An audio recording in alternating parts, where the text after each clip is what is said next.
The next conversation is going to be about the problem that's in the country. Okay. Drinking. Oh, okay, that and the one. solution. Okay. Please be specific. The problem. Shida yetu hii Kenya ni pombe. Okay. Hii mambo ingine yote inaanzia na. So we are going to crack down on alcohol. Okay. Shut down everybody because you're shida. We are joined by the national chairman of the Pubs, Entertainment and Restaurants Association of Kenya, Michael Kiragu Muthami. Good morning, Michael. Morning. Welcome to the hot seat of Kenya's biggest conversation. Thank you very much. Karibu sana. Yes. Yep. So Pubs, Entertainment, Restaurants Association, you basically cover everywhere where we just go for what city calls social, cultural establishments. Yes. Cultural establishments where people go to sit down and unwind. Yes. Okay. And there's been a national crackdown on alcohol abuse in the country, which has, of course, invariably led to various actions being taken on some pubs, on some restaurants, and some entertainment joints across the country. That's why you're here, so that you can talk to us about it, the impact that this is having on the business, but also whether it's having an impact on consumption of illicit alcohol in the country. But to welcome you to the conversation, I have the day's proverb. CT is not in, but he sent me the proverb. He told me this week the proverbs are from the Kingdom of Morocco, and he sent me today's proverb, which, listen to it keenly, you'll give us your interpretation. It's not if you wait for tomorrow, that's last week's. What's in the head of the camel is not what is in the head of the camel driver. What's in the head of the camel is not what's in the head of the camel driver. That's interesting. I suppose it's more or less what is happening in our political sphere at the moment, I would expect. Where there's a plan that we might not all be aware of because of lack of communication. Whereby we are being taken on a journey. We want to know where this journey is taking us. Because, we would probably be shouting less if we knew where we were going or what the whole point of everything that's being done is. Yes. So you guys as Perak, you're the camel.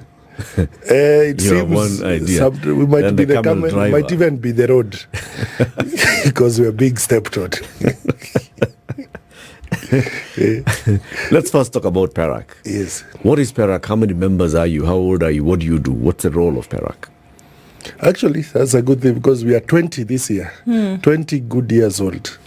So it's a business, it's an association of like-minded businesses through the hospitality sector. It was actually put together back in 2000, end of 2003, 2004. Funny enough, it was started to fight with the copyright people. They were, that fight goes far as back as then. They were entering establishments, going with people's televisions and everything. And so that war has been going on. They've been eating artists' money for the last 20 years. So that's where it started, whereby there was a lot of harassment. Baunas in about 2003, 2004. So they were banded together to try and do some advocacy for the hospitality industry. And it's been going strong with ebbs and flows since then. As all business associations, I think, come together when problems arise. Although we've been going strong, our secretariat has been there for the last 20 years. And we find everything is circular. Even this fight against alcohol is not the first time. It's now like elections. Every 5 years, the same fight will come. So if you've been it long enough, you understand where people are coming from. We are just the soft underbelly. We are the easiest people to... Easy target. Easy target. When people cannot solve other issues, we are the one that is easily solvable. Are you an easy target for a legitimate fight, or do you consider the fight illegitimate, ill-advised? The fight is all of us, because I don't think there's anyone who's not affected by what they call alcohol abuse or drug abuse or something. I think every other person has a member of their family, whether extended or someone, who has had issues with something like that. But that does not mean that it now becomes we are the ones. Because, for example, if the fight is against illicit alcohol, then us as legitimate bar owners, we are the wrong target. I'm not going to spend all that money on licensing. I'm not going to spend all that money on getting myself all the necessary documents and everything, open an establishment, be legitimate, then start selling illicit brew. So we are the easy face, because they know where we are. I see. So if you have everything, as you just get a list from the county, you know where I am, what's my address, where I am. So it's easy for the police to come there. Okay. So for one quick minute, as you sit in this position, put yourself in the shoe of this. Essentially, I mean, this is government. And I'm not saying for purposes of understanding. I'm saying for purposes of action. So what do you think it would achieve if they said, okay, well, what was it? We're going to shut down everything within a 300-meter radius. We're going to say don't sell in residential areas, whatever. What do you think it would achieve for government if that actually came to pass?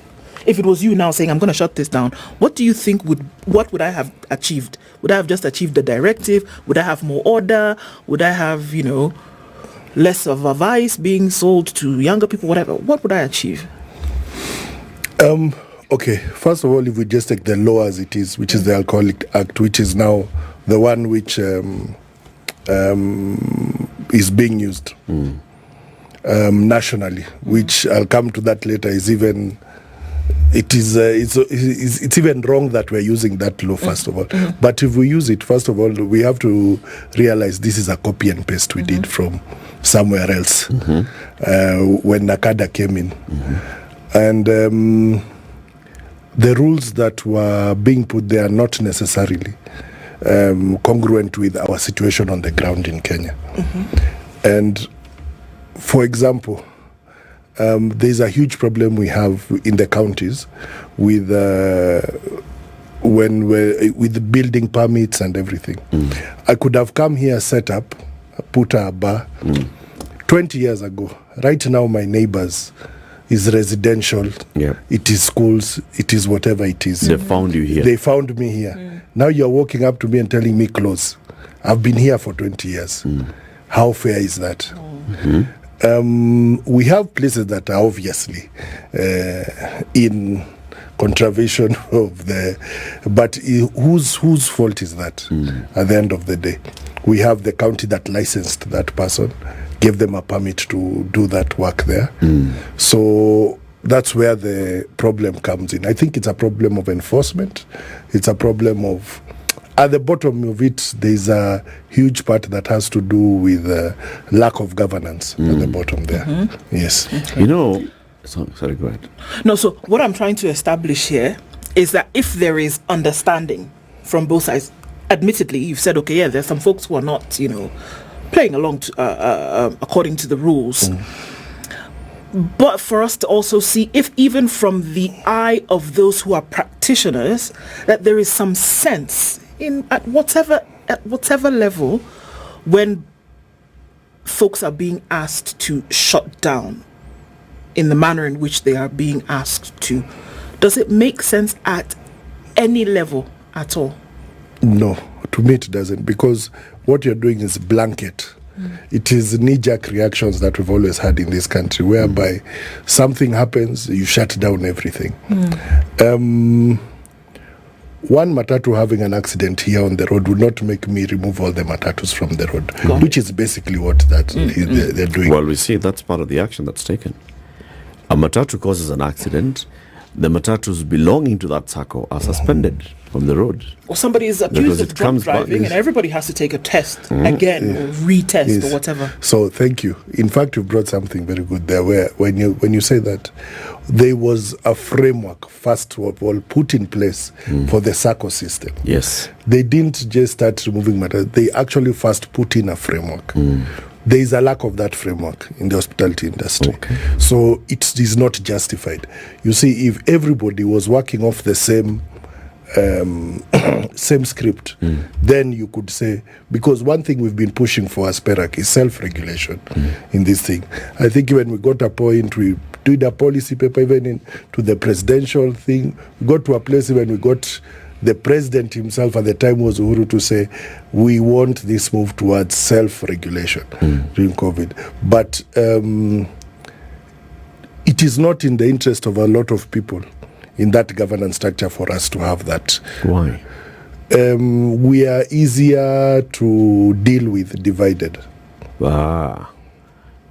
So it is any sort of... I said the interest of government, the bigger interest of government here is what? Is collecting revenue from you. Depends what government you're looking at. Like now, and I'll come to the point, is that we as this part of the sector, the trade sector, this is a devolved function. But now we are dealing with it nationally. Yeah. Every county has their own Alcoholics Act drink. Alcoholic Drink Act. Right now, the national government have said that none of those acts matter, more or less. We are following the one which we had before, devolution. And that is the case. If you find a lot of these county security teams, they lack the county aspect. Yes, like now in Nairobi, there's no county officers working with those guys. We have chiefs who are walking around putting X's on bars. This chief doesn't know what is what. They don't know what was licensed. They don't. They have the framework for licensing it. Yeah, because we have sub-county committees that have gone, looked at the place, agreed, done their research, then given a liquor license for that place. Yes. When you tell chiefs we have tunafunga kila kitu, then on the ground they'll do what they want. They just go and funga kila kitu. Yes. What's the genesis of this conversation? The genesis of this is the government seeing a proliferation of illicit liquor in the market. And we've even talked to those who produce licit liquor. And they've come here and they've told us their market share is about 40, it's less than 50%. Yes. Market share of the formal drinks that And are it's being getting consumed worse. in the market. That means over 50% of what is in the market is what is considered illicit in one way or another. Yes. It's counterfeit, it's completely poisonous, it is substandard, it's all those things. Yes. So there's a problem here, Huge. right? And this is being consumed not in people's homes necessarily, but it's being consumed in some establishment of some sort. Yes, majority of those establishments being people who don't pay license. who Okay, don't do so anything. let's now go These back are back end. Let's go into back that. alley places. Let's go into that, Michael. Yes. Where are people accessing this 50% plus Yes. of these dirty drinks? Where are they being consumed? And how are they getting there? Yes, I think we need to draw a very quick line in illicit, because I think if we go now also to revenue, I've been in front of Parliament, I think, 2 or 3 times, talking about this, asking them, don't add this tax, because the more you're adding this tax, the more you're pushing people into that illicit. You're growing the illicit. We can see you're growing. You think that they're in the impression that we are in a very elastic. People are very price sensitive. There's no money in people's pockets. The more you push legitimate alcohol out of their reach, it's not that this person is going to Okoh and stop drinking that day. He's going to drink what is accessible. So what you're saying, and what is accessible is The illicit. the illicit. Okay. So where are they accessing it from? The people, when they're pushed by whatever circumstances towards now this cheaper, which is then illicit drinks, where do they get it? Okay, I think we banned that illicit to like what started this fight, which is that killer drink. Yeah. I think there are people who are, I don't know how to say, I would even use the word evil, where you don't care what you're making. All you're thinking about is your bottom line. Yeah. And those people, I think, if I'm honest, are known by these same chiefs who are chasing people. Okay.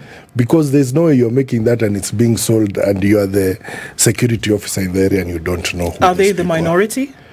They are. Otherwise, would have a lot more deaths. So That is a minority. We have these guys who are packaging ethanol in bottles.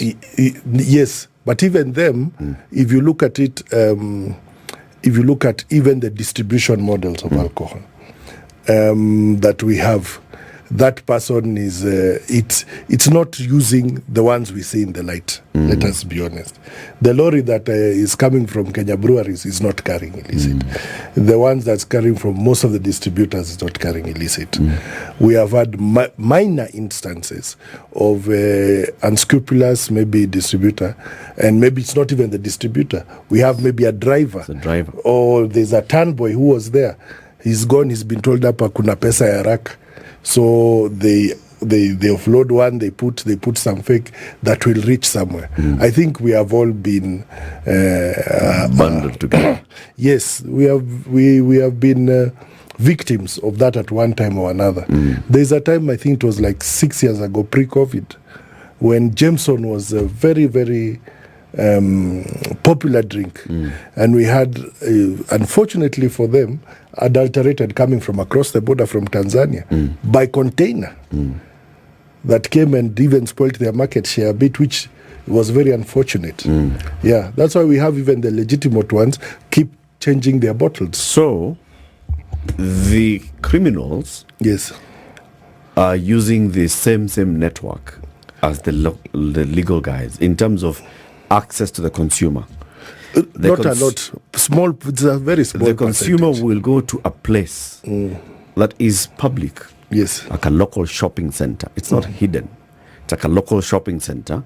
They will enter there, several 10, 15, 20 consumers today, tomorrow, the day after. They will be consuming alcohol from this place in the full glare and view of the locals. The local administration, the local chief, the local sub-county, liquor licensing committee, everybody in the full glare of that. And for the alcohol to get to that person who is selling, it has come in through some channel, right?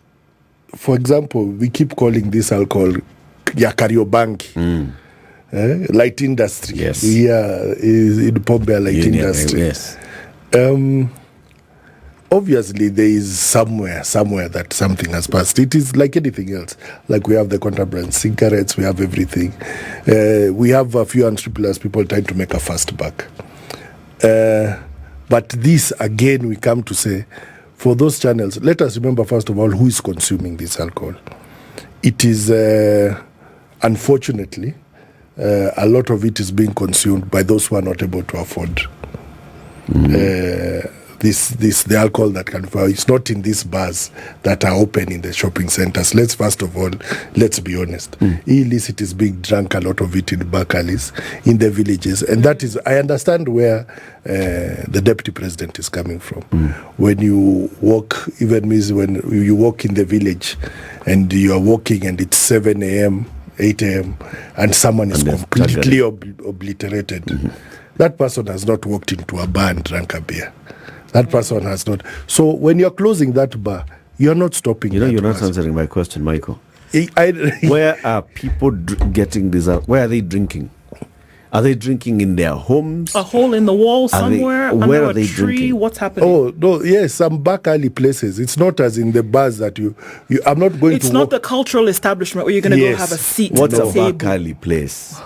Is it that a guy comes with a tuk-tuk and parks somewhere, and in the evening that tuk-tuk is gone? I mean, what is a back alley place?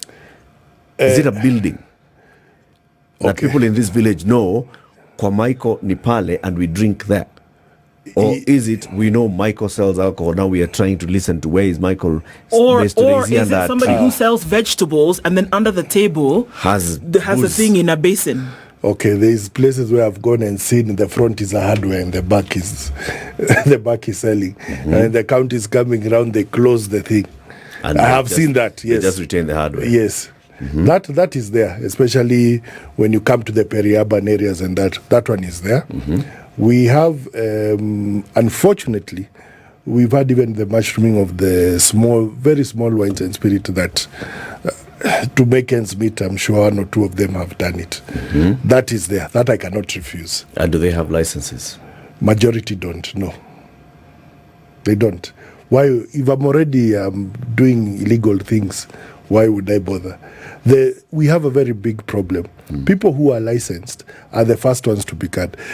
You'll find a police officer or you'll find someone from the county walking past unlicensed places who have already paid them off to that licensed bar, because that licensed bar has something to lose, to ask them for a bribe. Yes, or to harass them, because that person has a lot to lose. So as legitimate businessmen, we become the brunt. We bear the brunt of all enforcement. We bear a lot of this. Because the people who are there on the side, they've already taken care of them. For him even to be open, he's already paid off all these people. So I think our issue is we should be, if the government was actually serious about fighting illicit, is to invite us as stakeholders, because we are the people, real stakeholders. We are more against illicit than that government, because they are taking money out of our pocket. But if I've heard you right, the person who has a licensed bar here knows his customers. Yes. Also knows his competition. Yes. Right? So the person with a bar knows that he is selling legitimate drinks. Yes. But he also knows who is selling illegitimate drinks. I believe in many areas it is common knowledge. I will not just say only the bar owner. Okay, yeah. Even that chief, even that the chief. policeman. But the bar owner, the legitimate bar owner, knows who is selling the illegals. He might be aware. I don't want to. I'm not trying to pin you down. Yes. I'm just saying, I mean. Yes. It's mostly common knowledge. Most likely, yes, you will know that kuna pombe haramu inauzwa pale. Because you can see people staggering and you're wondering, yes, sijauza pombe, has my person started selling booze before time and all those things? So you'll find out where this guy is drinking from. Because this is your market. You as a legitimate, first of all, even that bottle, you're not opening and selling halves. That guy who's selling illicit, even that bottle, that quarter, anapima, nakuzia half. There's another which I saw, they take 2 glasses, they do half, and half of some cheap Sprite equivalent, put there. Okay. That's half. You catch up as by the time he's walking, he's already staggering up. Have you as an association ever done a census or sort of a survey and established the number of illicit alcoholic joints within a radius of the legal operating alcoholic joints? We haven't. There was one done in conjunction recently with the ABAC, and we've been having even the sensitization across the country, following up with this on illicit. And even we have invited government officials to those things. So we've been trying to bring them in to actually show them we are with you. Yeah. Yes. Okay. Do you think, and I think this is almost the call, even without it being said, Michael, is that do you think that you bear responsibility to then also make sure that, I mean, it's a difficult question to ask, but to think that those who are consuming the alcohol, regardless of where they are, then do you bear responsibility in order of care, that, you know, we can be responsible while we consume? I think we have a duty of care of those who we are hosting in our establishments. I think the line stops there, because the line after there is it's government work again. And what we want to do is come on the table together as stakeholders. If they want to put that responsibility of us, they also have to give the power to deal with it to us as well. How would that look? That would look as, again, we're talking about self-regulation. You see, in an area, if we now become part of the stakeholder program. Now, if there was we know that establishment is not towing the line, within ourselves we'll deal with that situation before even it's gotten to the government. Okay. Yes. It's the same way now with the borders are dealing with their own problems. How will you do it? Yeah? You cannot withdraw their license. You're not the licensor. Because if this is a big problem, because, for example, right now on the sub-county committees, liquor committees, we have no representation, which it does not make sense at all. Yeah, there is one trying to go through Parliament now that actually they are even trying to put religious leaders on the subcommittees, but we are still out. How would you? It makes no sense at all. So we need to be involved in the process in order to be part of the solution. Yes. So let's start building a case towards the proposed solutions that you have. But let's now start with the impact that you're feeling, the heat that you're feeling right now with the ongoing crackdown. How many of your legitimate business members have been shut down, affected by the ongoing crackdown? What does that mean in terms of businesses, in terms of people employed and all? I think it's affected us differently across the country. We have places like in where is this? In Northeastern, where the bars are still shut until today. Since that march by the Interior Minister, order, where he did the 25 points. Yeah. They said they are doing the vetting. 21 days, they'll give us an answer. I think until we caused a bit of noise last week, that's when we started getting answers.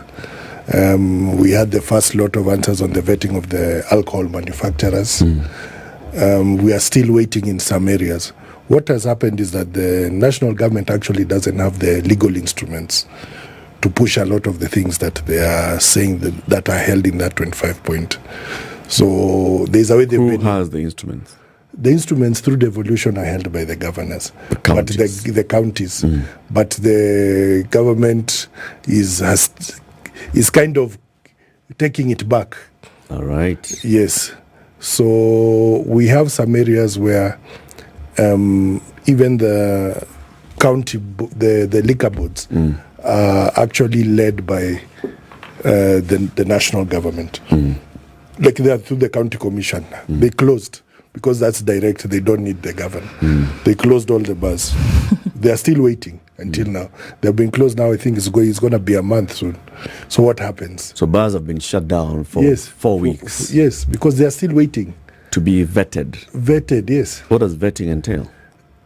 Thank you. We are still trying to find that answer out.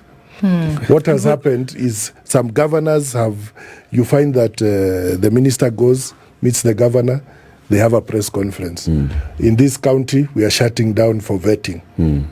They have not given criteria of what the vetting is. And were they vetted before opening, you wonder? Yes. This is what I'm saying. We are soft underbelly. Yes. They have not said we are investigating where this liquor is coming. No. Everyone close. Let us find out who is right or wrong.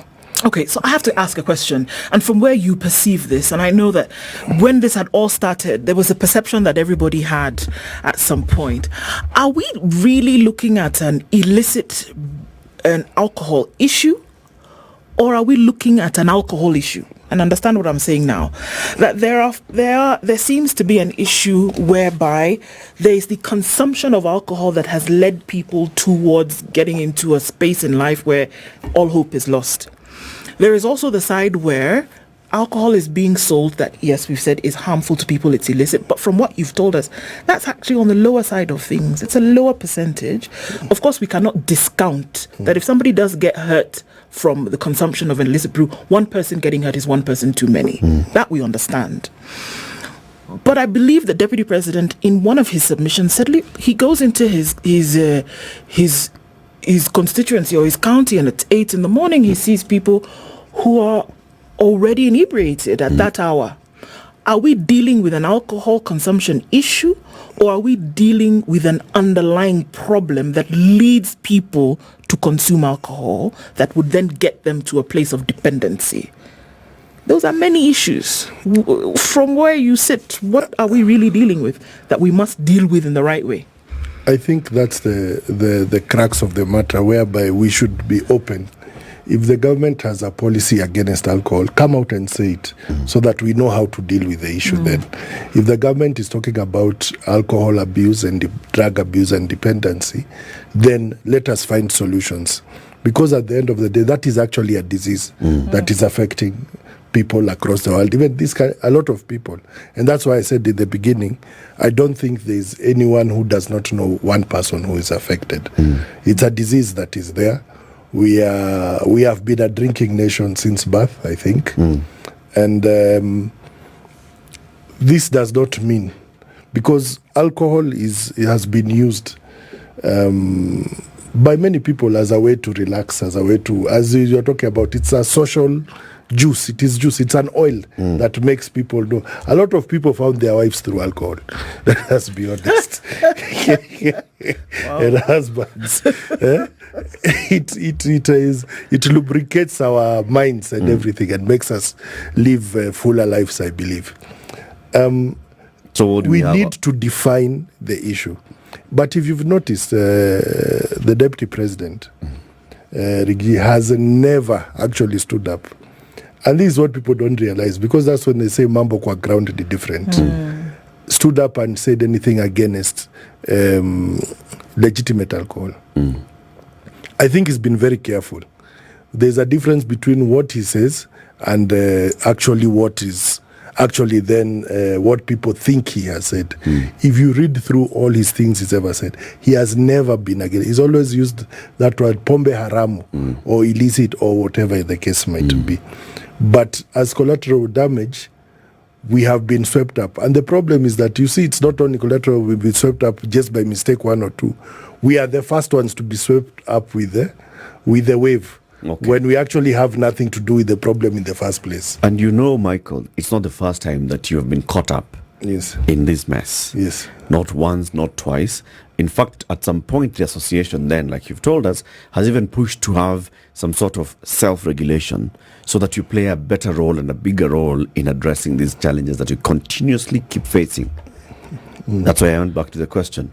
If the legitimate businesses know the illegitimate ones, yes, what have you done about it? That's a very interesting question. As I said, we have no power to do anything about it. You have power. If we had the power. As citizens, you have power. We have seen citizens rise up and do something. As an association, you have power. As an association, yes, you can come out and flag them out and say, in this particular town, what's that town in Kirinyaga where people died the other day? The legitimate bars could have said, in our town, we have this number of bars that are selling illicit liquor. If you are telling us now as an association today, you came with data and told us, this is what it is. Okay? In this country, those that have been licensed by the county governments across the country, we have X number of pubs. Yes. Those that are selling alcohol and they do not have any form of licensure, which is most likely where people are consuming illicit liquor, we have X number. And this is their distribution. We'd be starting from somewhere. But you guys are flying blind, decidedly. No, because I think you're asking us to become an investigation organization. Because so today, let's say, yes, this thing that you are pushing for, self-regulation, blah blah blah, yada yada yada. Let's say you are given today. Yes. Paint for us a picture tomorrow. How different will the situation be? It will be very different because, first of all, if we have got a say in the licensing, we are not going to license someone who is doing that nonsense. But you've just told us those who are doing the nonsense are not licensed anyway. But now, when you unless you're telling us, Michael, point will be that the people who are licensed are also doing this thing so-called nonsense. No, this is how we are going to do. Because at the end of the day, if we're involved in the licensing, number one, we'll know who is licensed and who is not definitively, because we're involved in the licensing structure. If we're in an area, let's say we were here on Mombasa Road from Nyayo Stadium to City Cabanas. Right. Because we are in the system, we know every single bar in the area. Right. We'll know everyone who's not licensed. We'll have within ourselves committees who are going around and checking. Right. And because we are in together with it, we will make sure we are all meeting basic minimum requirements. Okay. Yeah. When we don't have that power or even access to that information or anything, we leave it to others. And those others are the ones who are big. When I know if there's an issue with illicit on this road, we all going to have issues and all be shut. I am the first one making sure that guy is not selling. Let me get you illicit. right, Michael. Are you saying that currently you don't have access to knowing who is licensed and who is not? Leave alone that. The county itself doesn't know. It doesn't know who it has licensed and who it has not. They just did a survey the other day. They didn't know. When they were closing us down in the nightclub time, the county itself didn't know how many nightclubs there were. Yes. Are you saying that because you do not sit in the licensing committees, you therefore cannot find out who is operating legitimate business in your neighborhood? It is true, because there are also other people within that same people who don't know. Are there people, to the best of your knowledge, who display fake licenses in their establishments? There has been. Is Leave that, alone that there has been sale of fake licenses from the county. so is that the practice? Is that the common practice? It is not. Is that what you're seeking to cure by asking to be involved in the licensing? Not only just display, even meeting the requirements. Because let us be honest, like anything in this country, a lot of things are for sale. So there are people who acquire things without meeting the requirements. Otherwise, you wouldn't have a bar that does not have a toilet. But you can tell them. You can tell a bar that doesn't have a toilet. Then that bar And is, you would- that bar is not licensed. It It's has not a licensed because license. it has not met the requirements. Yes, their license is fake. So it has a Okay. questionable license. Yes. Even if it has a license, then the process of acquiring that license is questionable and should be questionable. Yes. And somebody who's in this business like yourself, Yes. who's running a clear business and a clean business, Yes. will be able to tell this from a mile away. Yes. And today you can do that. Yes. I want to come back to that issue. Why aren't you doing it? Why aren't you coming to us, Michael, and saying, as a Perak, we are running legitimate business. And we can tell you who is not running legitimate business. We can tell you where our people are most likely getting poisonous drinks. Okay. Can I jump on that? Because what it does essentially is that because there is the awareness that there are those who are doing these 1, 2, 3 things, everybody's lumped into the same basket. And so when we see you, Michael, we say, these are the guys who are selling illicit brew, and that's why you're shutting down our favorite local. This is the thing. And you're only making noise because you're just making because noise. all of you are just, all together. Are you part of a solution or are you part of a problem? For example, let's go to the Matatu business, where they did the whole SACCO thing. Yeah. The SACCO has the right to take a Matatu off the route. Yes. They can clearly make decisions that make a difference to the routes. Yes. We can't. And just telling, the problem we have is, you're telling me that I go and put together a dossier and give to the public. Start with the public. the You had a the press public. conference last week, Michael. Yes. Where you're raising concern about the impact that this crackdown is having on your business. Yes. Right?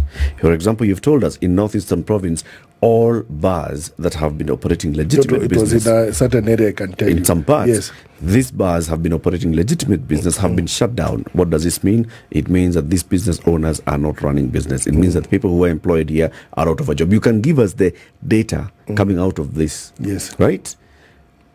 Some of them are not even your members. Yes. Those that have been shut down. Yes. But you can tell us about them. Yes. I don't see why you have to tell us, you have to be given a stamp as... For you to justify you being given a stamp, start somewhere.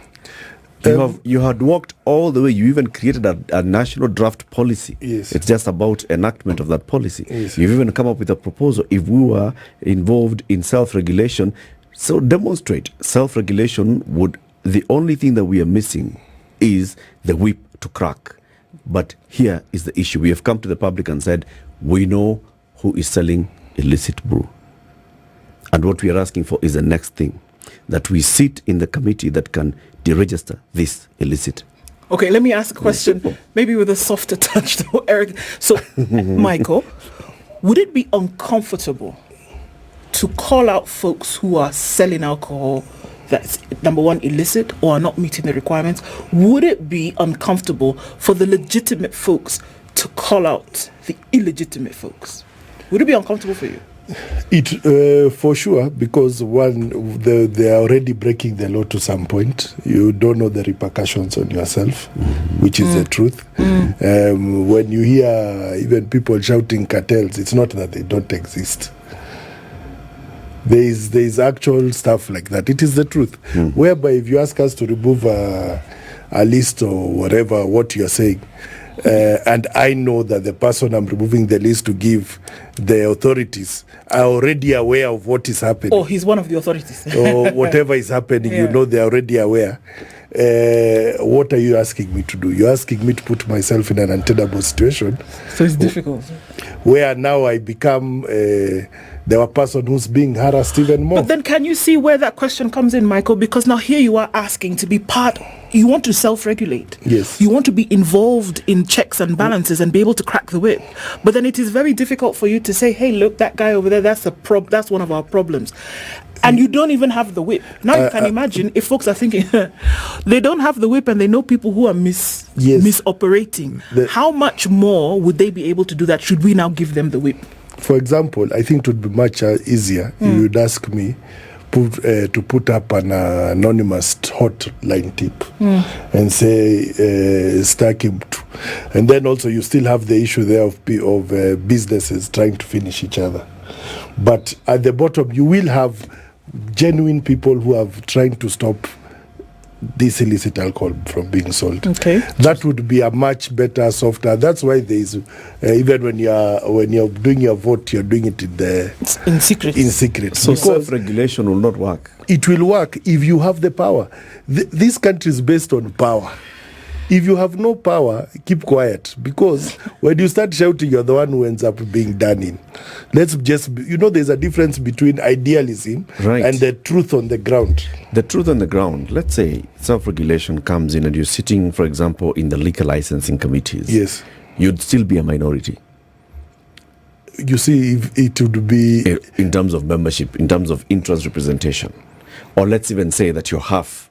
Okay?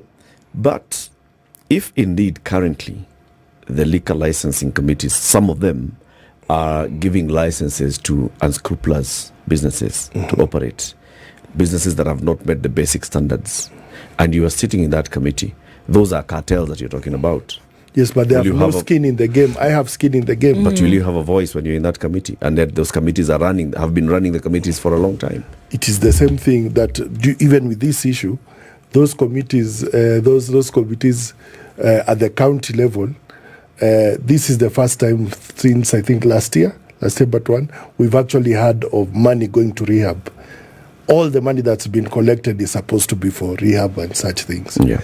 The first rehab to be not even built, to be taken over another county hospital to put money on it was last year. So we've had over 10 years, all the billions of shillings that have been collected have disappeared into thin air. So who is thin air? Okay. Thin air is governor's pockets. Clearly. Yeah. There are people even that not did because there are cases in different counties and courts where that money. We have places where all that money is just disappeared. That's why there is no money for rehab. That's why there's no money for mitigation, for illicit. We actually pay money every year to mitigate these things. But where has that money gone? We don't know. We have no oversight or stakeholder representation on any of those places. It becomes a problem. I can tell you for now, the only place in this country that I have a seat on county liquor committee is Mombasa. Yeah. All this, they work, a lot of counties work very hard to not have us on those committees, because they know when we get on those committees, we start making positive changes. Do you think the present activation of because like you said, there are a number that have been shut down over the last few weeks, do you think that this present action is sustainable towards this end, whatever the end, because the end seems to have so many heads right now, but do you think that it is sustainable, that as an action towards whatever it is that is trying to be achieved? The problem, we don't actually know what is trying to be achieved. That's why I said it has so many heads. If that's what that's what I'm calling for. If we had like a national caucus with all the stakeholders involved and actually came up with a point plan to actually solve the problem which we want to solve, which at the moment we don't actually know. If it is alcohol abuse, fine. let's come together and see. If it is illicit, fine. Let's see what we can do about it and what we can, the measures we can take to do. For example, the 25-point plan has got things that will work against stopping illicit. For sure, 100%. It's just opening lines for people to collect money. For example, saying that alcohol can only be moved between 6 a.m. and 6 p.m. Yeah. The bar is opening at 5. So I have 300 bars on my route. I'm supposed to deliver in an hour. It's impossible. And then be off the road in that hour back to the distribution point. It's impossible. Yeah. I'm moving alcohol from Ruaraka to Kisumu. It's full of Tusker or whatever. You have to It's move during the impossible. day. You have to It's move during the impossible. day. So you can tell that even these 25, there are things that have not been thought out at all. It is from a structure of someone who is in an regulatory. It is not actually something that is... It's not vital ground. Yes, it's not workable. As people who are on the ground, what's the problem from your perspective? Is there a problem? The problem, I think, is they don't know what they want. If we were actually to know this is our end goal, then bring everyone on the table who can make sure you reach your end goal. Okay. Because What do you illicit, think? we are all against. Nationally, what do you think is a problem? Is a problem illicit alcohol, or is a problem drinking? You see, from my point, I can never say the problem is drinking. So I think the Is it- problem is abuse of that drink. There is abuse. Okay. Yes. So there's one part of it which is abuse. Yes. Is there another part which is illicit? Illicit for us as businesses is a huge issue for us. How would you propose that you deal with illicit? That would call for what I'm calling that stakeholder forum to bring... Actually, some of the things they're trying to do, I don't disagree with. Putting all these manufacturers in line of actually at least minimum standard, it makes a lot of sense. We had a lot of dodgy stuff going on there for years where people are just making money hand over fist, not really caring or what is being made or what is happening. Even the feedback we got on Friday, it was interesting to see only 5 manufacturers in the whole country have passed the test. And that was also an issue where in the beginning when he said stop and KEBS removed things, now we have things which we thought were legal on our shelves in the wines and spirits in bars across the country, which now you're being told is illegal, but you paid for it. No one is returning You your already have money. it as stock. No one is doing anything. But if the enforcers come round, pombe haramu. You bought, you have the receipts, everything. everything. Those things have even stickers from KEBS and not fake ones. They became illicit with a signature rather than actual anything. So I have stock for 100k, 200k sitting. What do I do? Big issues. Michael, thank you very much for coming. Yes. And yeah, let's keep pushing and having these conversations. So we had addressed an issue after we've all identified and agreed that this is the issue. Michael Kiragu Muthami is the national chairman of the Pubs, Entertainment and Restaurants Association of Kenya, Perak.